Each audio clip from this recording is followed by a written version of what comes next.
How become character need a man. একজন মানুষের চরিত্র কেমন হওয়া দরকার।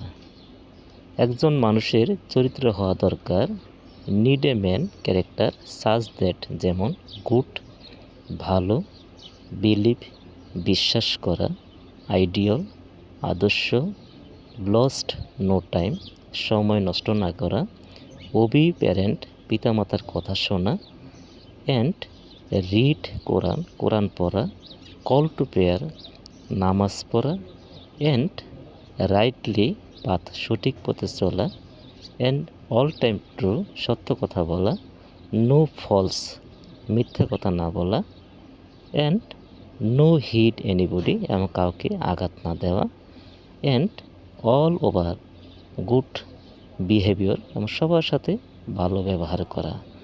তার নামই হলো ভালো চরিত্র।